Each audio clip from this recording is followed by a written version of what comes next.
their dreams interrupted. One Midwestern girl seeks superstardom under Nashville's dazzling lights. Being a country singer was always a dream of hers. The sky's the limit, since country celebs are as big as Hollywood's. Her quest of fame took her to Nashville. She may have been the next Miranda Lambert or the next Sheryl Crow. But she definitely had what it took. She would just kind of light the stage up. But on the road toward fame, she meets a terrible end. When they first found her, she had a belt around her neck. I pretty much kind of went in shock. A horrifying murder. Every death is a tragedy, but this kind of took it into a different realm. A mother who'll do anything for justice. It's like, you better hope the police find you before I do. And the coldest of killers.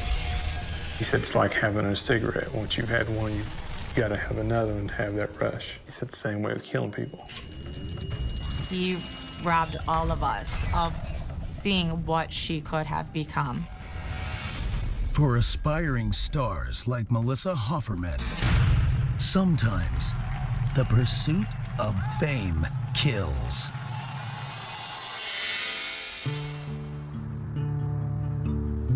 Nashville, the place to launch a music career. And these days, a music career means far more than radio play. It means primetime TV, red carpets, Hollywood. 20-year-old Melissa Haferman is a Wisconsin native with big dreams of trying for just such an ascent in Music City.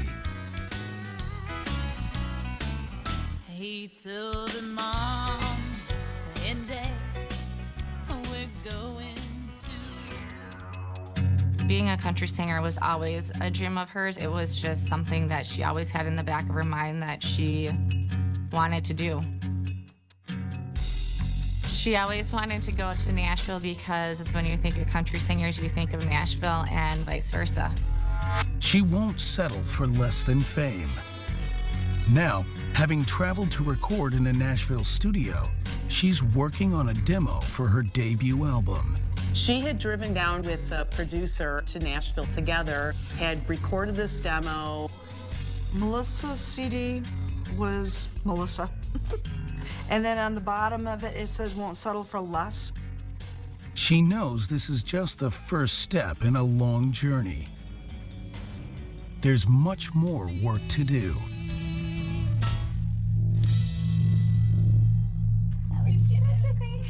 She had scheduled herself to meet with an attorney to take that next step. So she was smart and talented, and she knew where she had to go to further her career. It was pretty impressive that she got the backing that she did and was able to fulfill her dream of going to Nashville and cutting a record. I have no doubt in my mind that she would have made it big. Famous. Your name will be in lights. How are you feeling? Good? My ear's still bothering me a little bit. At the end of the session, she tells her producer she's not feeling well and wants to head home. They were supposed to drive back together, but Melissa was suffering from an ear infection. She also was missing her husband. She'd only gotten married a few months earlier and didn't want to be away for any longer. So she decided to go home a couple days early. She wants to hop a bus back to her hometown of Stevens Point, Wisconsin. So the record producer dropped her off at the bus terminal in Nashville and waved goodbye, and fully expected to see Melissa a couple days later in Stevens Point. Melissa's mom doesn't like the idea of bus travel. When Melissa was young, we had taken a bus to Arizona, and a gentleman tried to get me off going in Texas. So at that point, I was not real thrilled about the idea of my daughter taking a bus through big cities.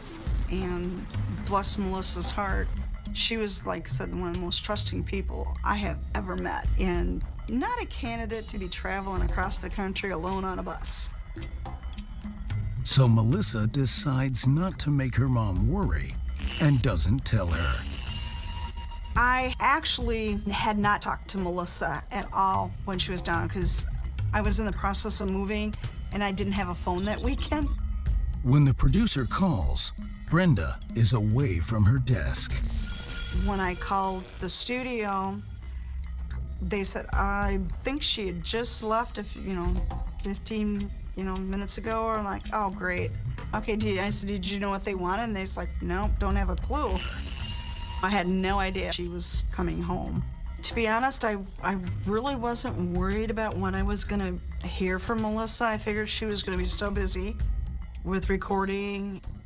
The ride from Nashville to Stevens Point will be over 700 miles, a slow 20 hours with several stops along the way. But Melissa quickly makes new friends. Melissa had a pretty bubbly, carefree personality. She was very trusting. And if somebody were to talk to her, she would absolutely talk to them. Her quest for fame brought her to Nashville. And now she's just trying to get home. But who else is on the bus? And when they see this rising star, full of vibrant potential, will they do something terrible to destroy her dreams?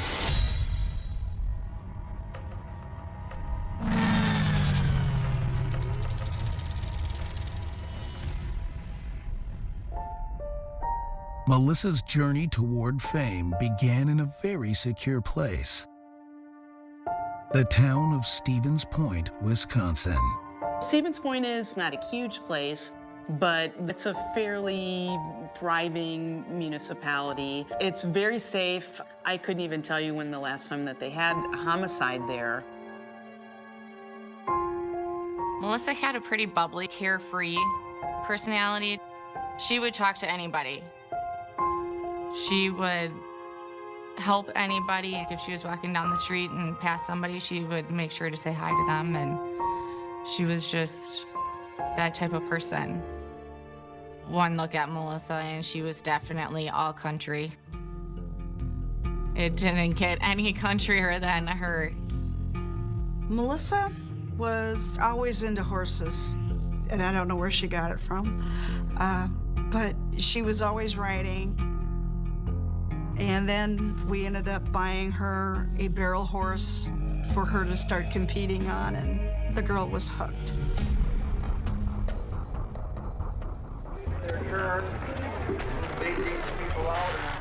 She absolutely loved rodeos. You wouldn't normally think of Wisconsin as the rodeo state, but a lot of these small communities, especially in central Wisconsin, have a rodeo. And they can be communities of 1,000 people or less, but you'd be surprised how many people come out to the rodeo. It's a big deal. As a teen, she's named the Kellner Rodeo Queen.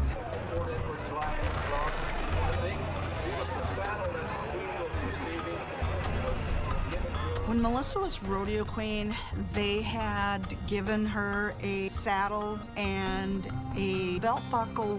The buckle that Melissa got is absolutely gorgeous. It's got her name on it, it has Kellner Rodeo Queen on it, and there's a crown and the date on it. To get a rodeo belt is a really big deal, and they wear them very proudly. And sometimes to non-rodeo people, you think, why are they wearing that belt with a dinner plate size buckle on it? But this is a huge deal. It's a badge of honor. It's her first brush with fame, and she takes a shine to it. She wore it with a dress, she wore it with shorts, she wore her belt and buckle everywhere.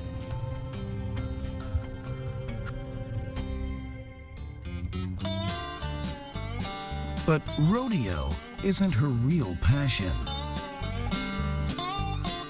When Melissa was little, I believe she was 2.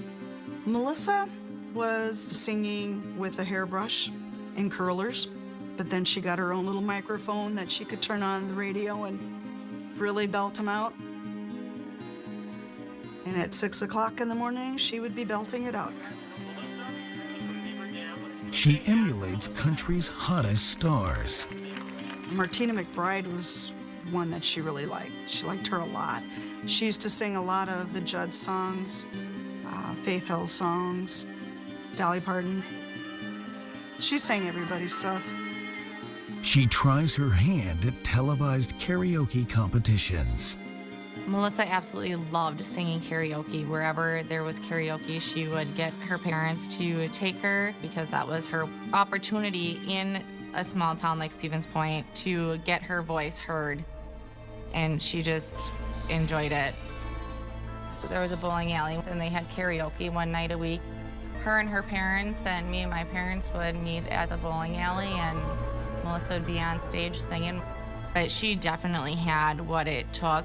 I mean, she had no fear of being in front of a group of people. She just got on stage and she would just kind of light the stage up. She started doing karaoke competitions and she came in third. And the two ladies that beat her were both professional singers. It sounded great. I think that was the time where she's like, you know, I think I might be able to do this. She's determined to make this her ticket to fame and starts booking better and better gigs. One of her regular gigs is singing the Star-Spangled Banner. They had her sing the national anthem for the Kellner Rodeo all the time, and she loved it. She took a lot of pride in our country and, you know, everything about being patriot. Eventually, she gets invited to sing the national anthem before a Milwaukee Brewers baseball game. She sent them a tape, and they had her sing the national anthem, and it was kind of cute because the tickets we got, free tickets to go, and it was like way up on the top. After she sang the national anthem the first time, they asked her to come back and sing again, and then we had tickets right behind the dugout. So she's like, oh, I did good. How many people can say they got to sing the national anthem at Miller Park for the Brewers? That was a big accomplishment for her. Country music is on the rise, and stars like Reba McEntire, Tim McGraw, and Dwight Yoakam are as recognizable as Hollywood elite. Already asked for autographs, Melissa's signature earns her a cute nickname, Melissa Love. When she dotted her I, she would make a heart. It was Melissa with the heart, and it stood for love. Thanks for coming out. Growing up, when people would pronounce her last name, she would get so frustrated if they would say Haferman or just pronounce it wrong. So I can see her changing it up a little bit to make it easier on people. Melissa's star is rising, and even those outside Stevens Point take notice. She got a call one night from a lady that asked her if she would be interested in recording some songs that she wrote down in Nashville. Nashville? An invitation to record be in there next Music City, where so many music superstars began their own careers. It's a dream beginning to come true, and she'll do anything to make it happen. But when you place yourself into fame's bright spotlight, you sometimes expose yourself to people with deadly intentions you might not have met otherwise. As Melissa chases her dreams, darkness descends and turns those dreams into a nightmare.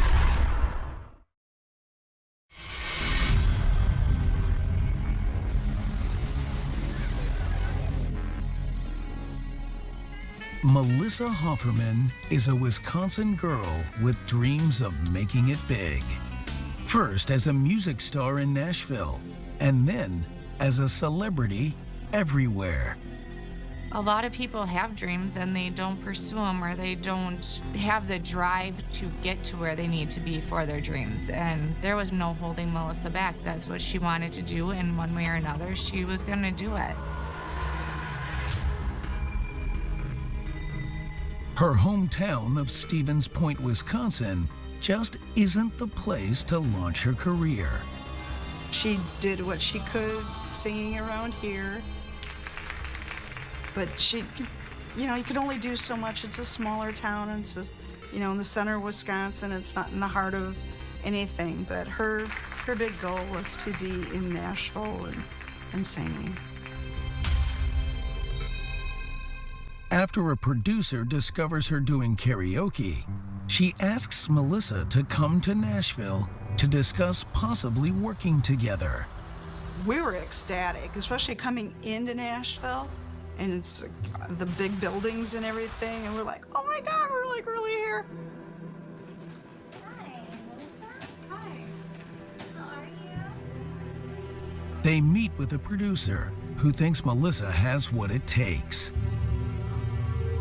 and assures her this is the place to really go after her dream. Her quest of fame took her to Nashville. A lot of people go to Nashville just simply because it's a built-in music industry. You've got recording producers, you've got backup bands, you've got the people that can help you move on to the next step in your career, are all based in Nashville. This was the first time in a big studio. And she just kind of looked around, and I think it finally hit her that I'm really in Nashville. After the meeting, they hit the town. She sang all over Nashville, down the streets, walking around. People are like shaking her hand and asking who she was, and she's like, Melissa?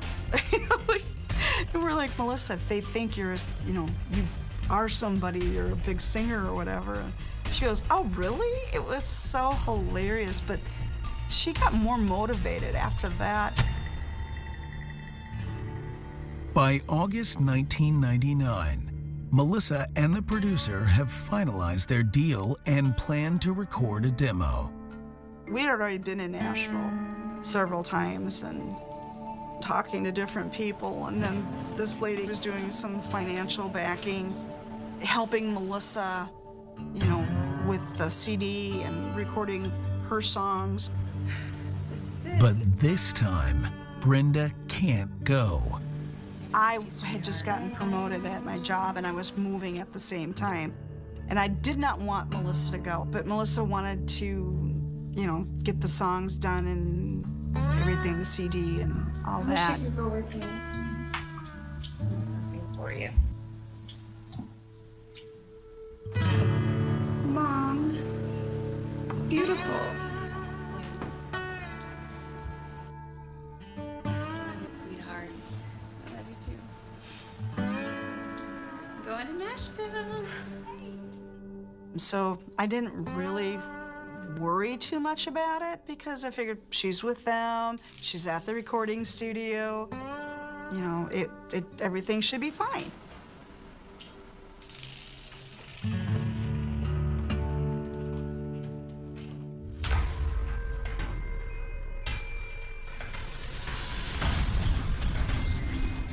We're gonna go to the movies next.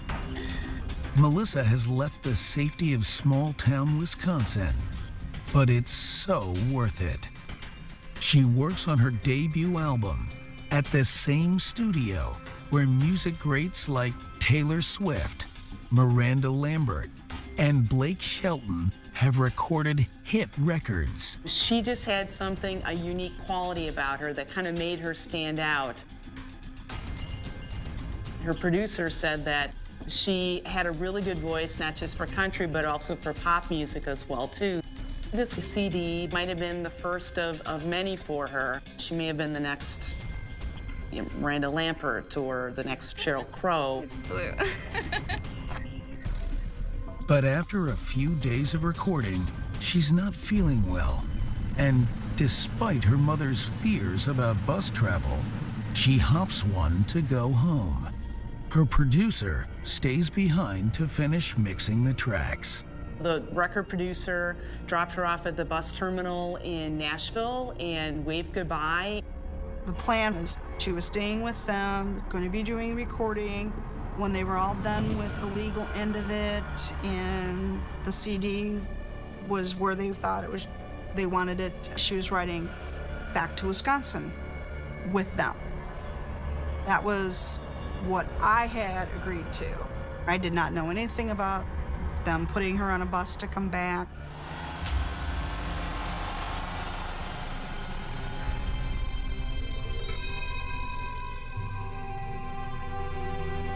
Also unaware that Melissa's on her own traveling north, her new husband. It was a whirlwind romance. They met and it was one of those things, love at first sight, and couldn't separate them. I could see it all over her face that she saw him, and I'm like, oh my God, there's nobody else that she is going to be interested in if she meets this young man. And they were married probably maybe 6 months later. And their love had inspired Melissa's title track, Won't Settle for Less.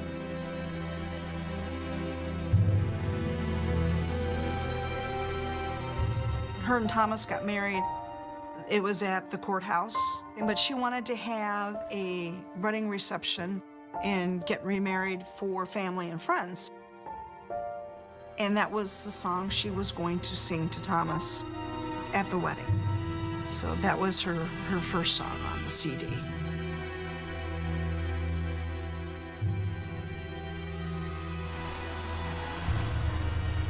He thinks she'll be returning home to him in a few days.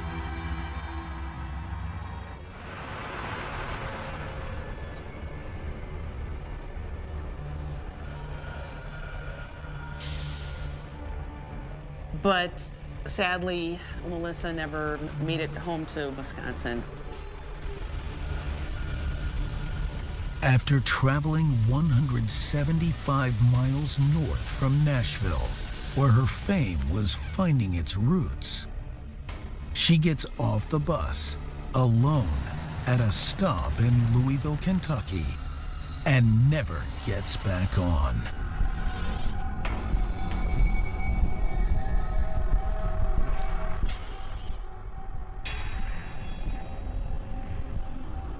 The next day, the bus arrives in Stevens Point.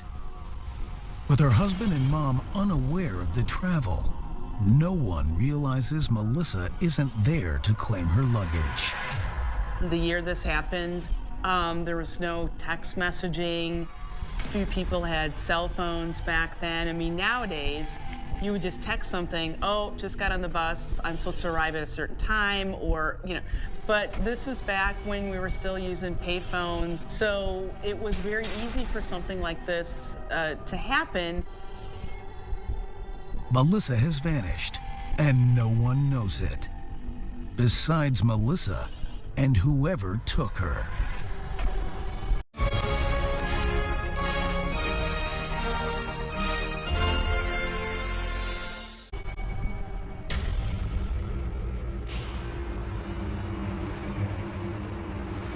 Then, 2 days later, in a vacant field 5 blocks from the bus station in Louisville, a man makes a gruesome discovery. A citizen that took a shortcut from one street to another and went through a vacant lot, which is about 5 blocks away from the bus station. Happened upon a partially nude body of a female.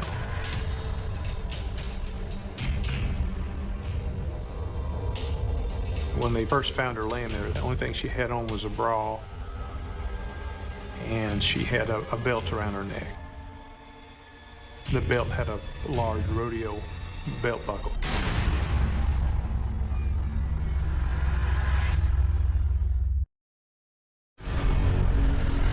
Small-town girl Melissa Haferman dreams of being a celebrity in the music biz.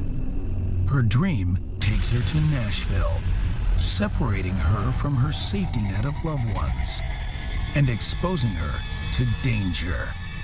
After recording a demo CD in a hot studio there, she gets on a bus to take her home, but vanishes.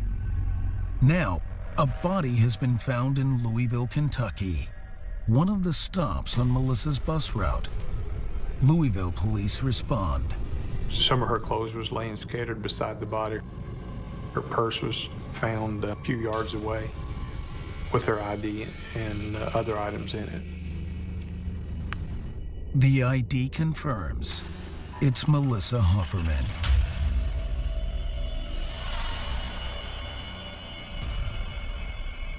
Louisville detectives contact their counterparts in Wisconsin, who have to inform the family. I was home thinking, okay, Melissa should be coming home, in a day or two. All of a sudden, I hear a knock at the door, and there's these two men standing there. They were both plainclothes. And I looked at him, I'm thinking, uh-oh. And he said, you have a daughter named Melissa? And I'm like, what's going on? He says, can we come in?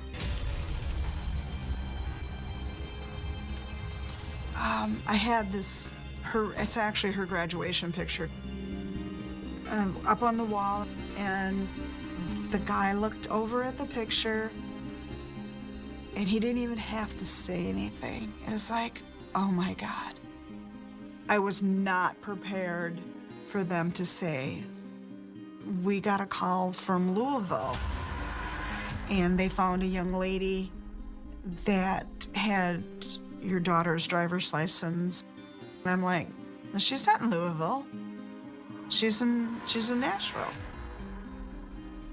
I mean, I was totally confused. And that's when I found out that they had put her on a bus. I pretty much kind of went in shock. The horrible news rips through Melissa's hometown.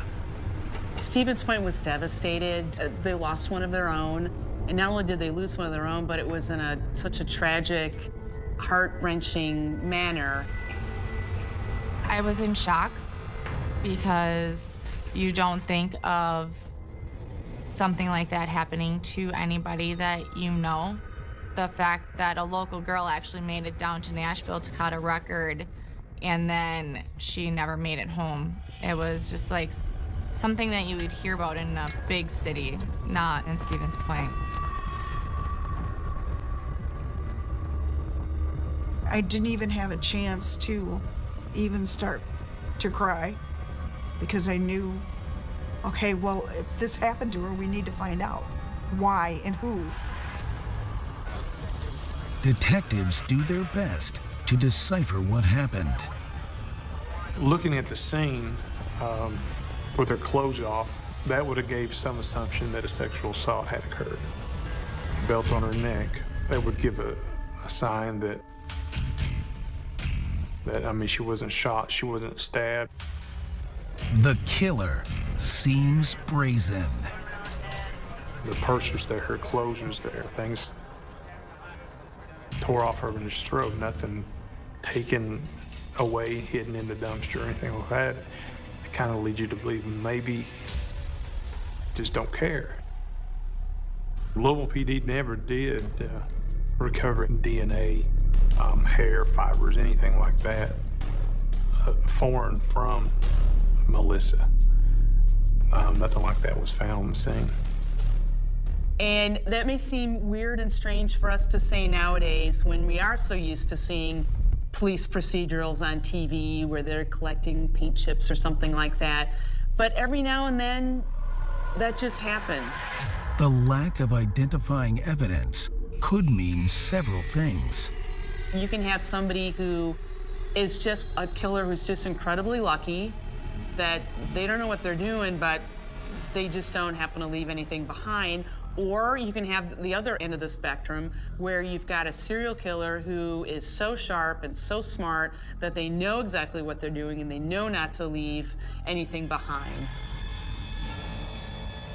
An autopsy shows Melissa was killed 24 to 36 hours before being discovered, which matches the time the bus stopped at the nearby station.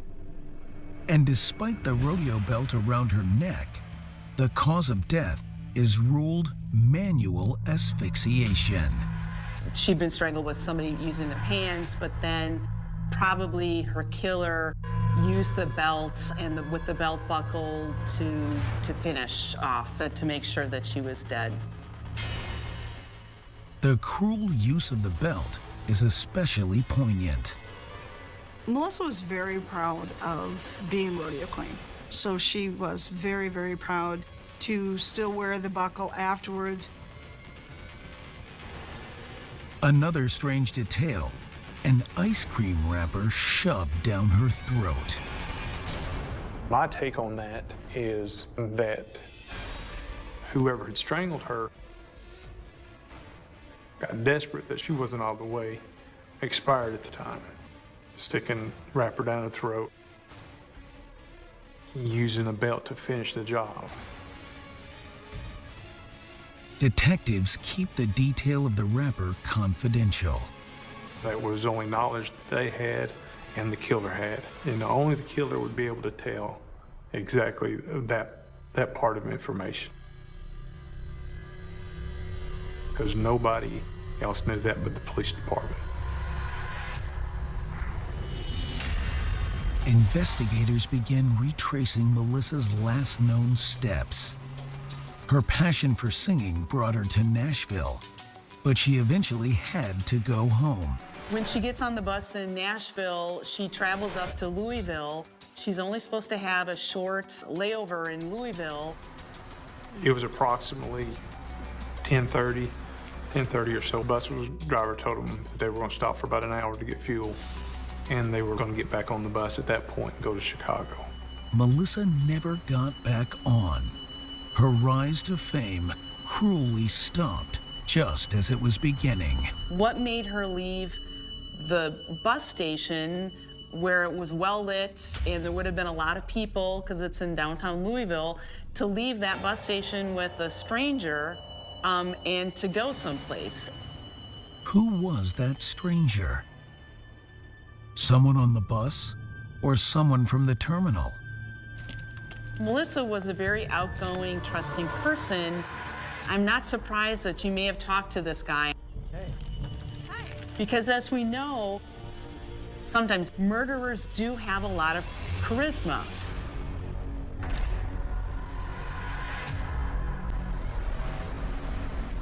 Police ask for a complete list of passengers. The problem that the Louisville Police Department ran into was the fact that back then, 1999, there was no passenger manifest. You'd walk up to the window and say, I need a ticket from Nashville to Louisville. They sold you a ticket. They didn't ask you for ID. They didn't write your name down. If there was a seat available, you got a ticket. So there's no place to start. There's no list. They canvass near the crime scene, hoping someone will talk. They started going and asking questions, asking, have you heard anybody talking about killing the young lady over by the bus station? And they were getting nothing. Nobody knew anything. The investigation slows to a crawl.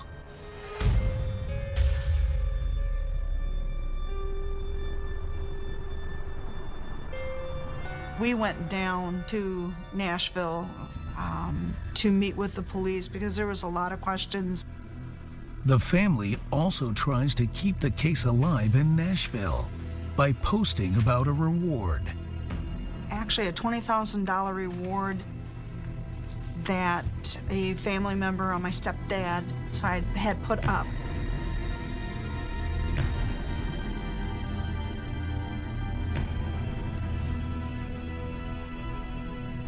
As difficult as it is, Brenda wants to see where her daughter breathed her last breaths. We went to where it had happened at, and I'm looking at the crime scene and I'm thinking, my God, if there was somebody that was gonna kill somebody, it was a perfect spot. There was shrubs that were along the street, the sidewalk, that were taller than me and have totally blocked out this area. To Melissa's devastated family, everyone is a suspect. In all honesty, I looked at every single male thinking you could have been the one. No matter where I went, I didn't trust anybody. Somehow, the killer has vanished. Detectives need a break, fast. In your mind, like they say, the first 48 hours are the most critical, and they are. If that person is still here, I've got to find them. You've got a small window, and that was running out on them pretty quick. Can you tell us a little bit about your daughter? Yes, my daughter Melissa was murdered.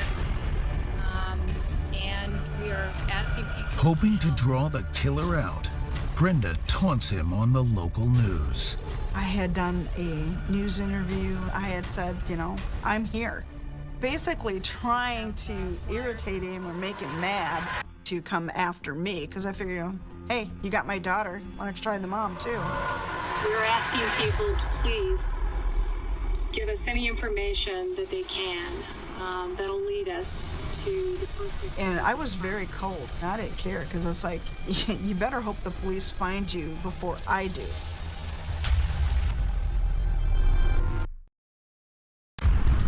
Melissa Haferman begins working her way to fame as a country singer, recording her demo CD in Nashville. But on her way home to Wisconsin, she steps off a bus in Louisville, Kentucky, and never gets back on. Her dreams destroyed by a sadistic killer. When police find her body, no clues point to who that killer was. There was a point that you just kind of sit back and think, are they gonna ever find the guy that did this, or did he get out free and clear? He could have gotten on the bus and been in 3 different states by the time, you know, that her body was discovered. There was definitely thoughts going through my head that maybe they won't ever find him. Investigators appeal to the public for help, announcing a $20,000 reward offered by the family. You put it out in the media, hey, we're looking for information involving this homicide. You usually have some people call. It's gonna say, hey, you know, I know this, I heard this, whatever. But they were getting nothing. Melissa's mom even tries to lure the murderer out of hiding by taunting him on TV. But he doesn't rise to the bait. If whoever done it lives there, they're gonna say something to somebody. Somebody's gonna overhear something, and you're gonna at least get something. But they weren't getting anything. Babe, boxing came again. We gotta use it up. What's step 23? For steps 23 through 50, please upgrade your subscription. With the new Assemble and Bake by Blue Apron, you can whip up a crowd pleaser in no time. Pre-chopped ingredients, minimal cleanup. Just assemble, bake, and enjoy. No subscription needed. Dinner is about to get a whole lot easier. Get $50 off your first 2 orders plus free shipping with code 50OFF.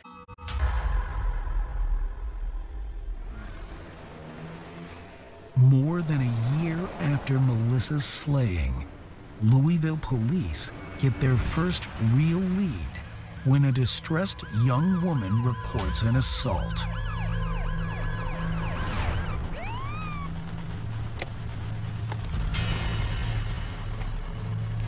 There was a guy who was pretending to be a police officer. He was pulling young ladies over and sexually assaulting them. Detectives review case files and discover similar assaults. In each case, the assailant was a man dressed as a police officer.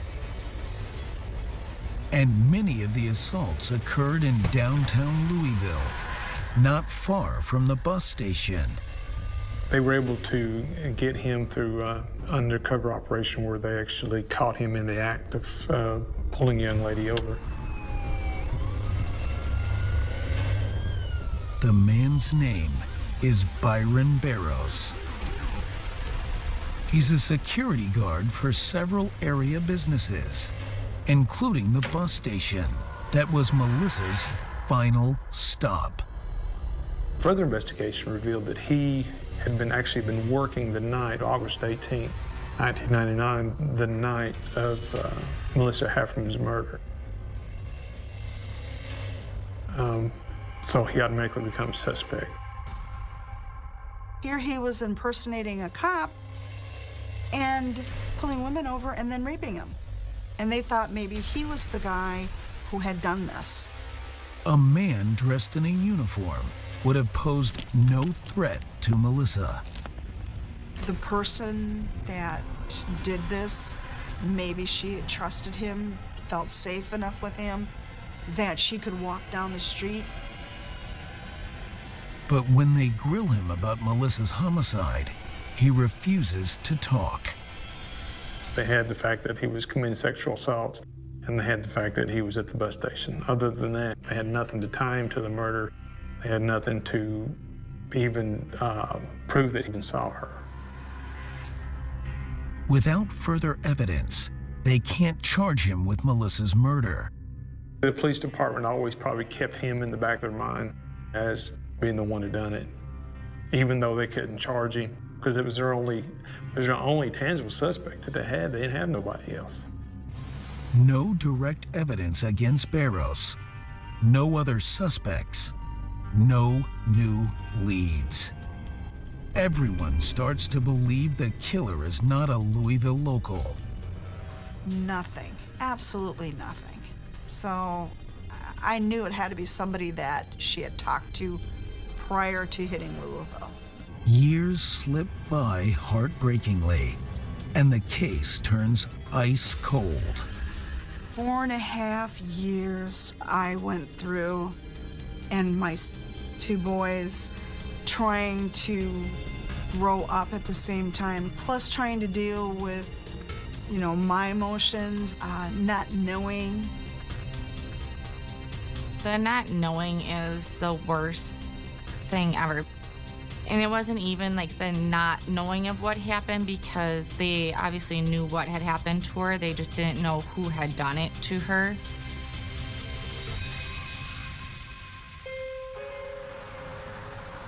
Then, 300 miles southeast in Johnson City, Tennessee, detectives receive a surprising call that at first seems unrelated. It was about 10 in the morning. My lieutenant had walked in and said, "We've got a body in a basement." And we thought he was kidding us.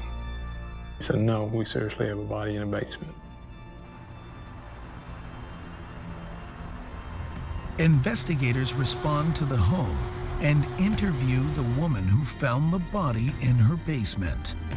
And she claimed that she was taking Christmas decorations to her basement, and she saw something there and discovered a woman.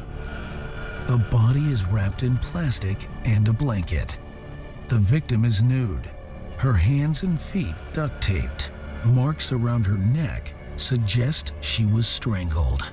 At first, there's no obvious connection to the Melissa Haferman murder. But the evil that investigators are about to uncover will finally reveal answers to the terrible slaying of a rising star. As part of her plan to reach fame as a singer, Melissa Haferman makes it to Nashville, but she doesn't make it back home to Wisconsin. She's killed during a scheduled bus rest stop in Louisville, Kentucky. And the homicide case goes cold for over 4 years. Then, 300 miles away, in Johnson City, Tennessee, a woman makes a shocking discovery. A body in her basement, wrapped in plastic and a blanket. Police try to identify the victim, who has been strangled to death. We looked everywhere in there for everything. One of the detectives opened the freezer, and there was a purse down in it. And there was the ID in there with her picture on it, and with her name. She's 24-year-old Patricia Williams. The blanket she's wrapped in came from the bedroom of the homeowner's son, 22-year-old Glenn Isaac Goings. Her car was gone, her son was gone. Seeing the stuff removed from his room, we pretty much assumed that he was somehow involved. If he's a brazen killer who would strangle a young woman and dump her body in his mother's basement, investigators have to find him fast. They send notices nationwide, asking police to be on the lookout for Goings and his mother's missing car. Detectives realize they've met Goings before. Johnson City Police Department had dealt with him prior as a juvenile. I guess his most notorious actions as a juvenile was when he attacked the juvenile guard with a fire extinguisher, stole the guard's vehicle, and drove to Florida. So he was no stranger to violence. 2 days later, and 200 miles to the southwest in Chattanooga, the effort pays off when an officer notes a suspicious vehicle. About 3 o'clock in the morning, I got a phone call that Hamilton County Sheriff's Department found the car. Isaac was actually sleeping in the front seat when they found him. I began to talk to him I said, we found a body in your mom's basement. How'd I get there? He said, I don't know. I said, well, I arrested your mom. And at that point, it just totally changed him. He said, I did it, I killed her. That was his words, I did it, I killed her. Then, Goings reveals his true evil nature. And he said, it's like having a cigarette. Once you've had one, you gotta have another one to have that rush. He said, it's like a rush. You want to feel it again. He said, the same way with killing people. He told me he killed women in Miami, Tampa, Clearwater, 3 or 4 down there, and mentioned he had killed one in Louisville. Johnson City Police reach out to Louisville homicide detectives and realize he's talking about Melissa Haferman. Goings admits what happened. So we decided, he never said why, to get on a bus to Louisville. And by his admission, when he got on the bus to go to Louisville, he wanted to kill somebody. He likely saw and heard the talented singer on the bus. That would totally be Melissa, to be sitting there just kind of humming along with songs, and she would strike up conversation with anybody. Perhaps, to his twisted mind, a rising young music star was the perfect victim. If he killed her just as she was ascending toward fame, the murder might get more press and bring Goings the sick notoriety he craves. He was planning on murdering somebody to make a name for himself, being a serial killer. Melissa was going to give him that opportunity. An up-and-coming person who has been in Nashville. Obviously, the newspapers have done stories on her. They are going to remember her because she does stand out. When he saw Melissa, he got off the bus at Louisville. He walked up to her and he knew at that point he was going to kill her if he could. Like many serial killers, Goings knew how to appear normal, trustworthy. If he walked up and got her into conversation, she would start walking and talking and... I want to get something, but I'm sure they don't have anything healthy. Road food, what can you do? So, I'm kind of sore from that ride. You want to walk while we talk? Then, next thing you know, oh my goodness, we're away from everybody. Should probably turn around and go back. Melissa had the way about her that we all wish we could have, that we could see the good in everybody. But she was that way to the wrong person.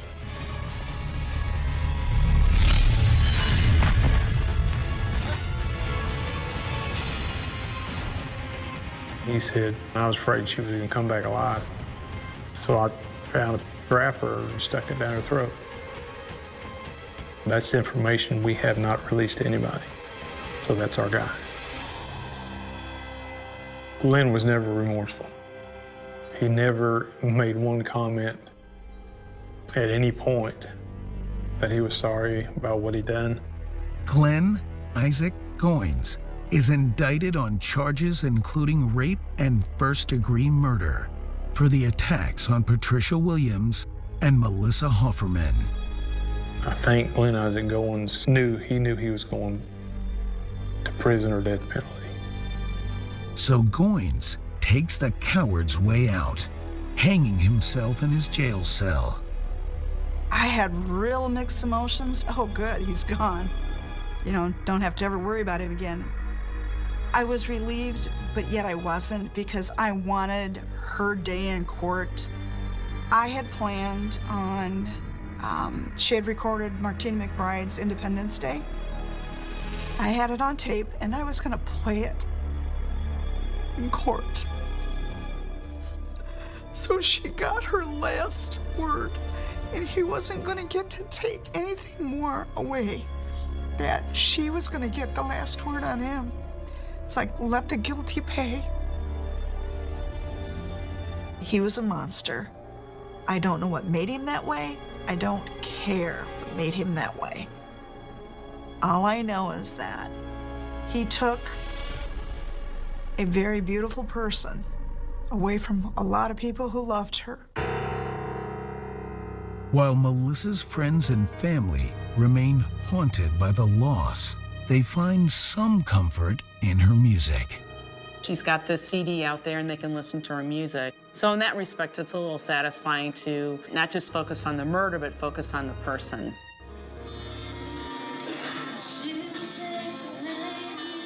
In a way, her music has gotten out there. It's just a sad way about it. I listen to her CD quite often, and my kids know when it's playing, okay, quiet, Melissa's on. So I try to honor her that way. Glenn Goins, he not only robbed her of her life, but he robbed her of her future, and a future that may have included singing at the Grand Ole Opry or multi-platinum records. He robbed all of us of seeing what she could have become.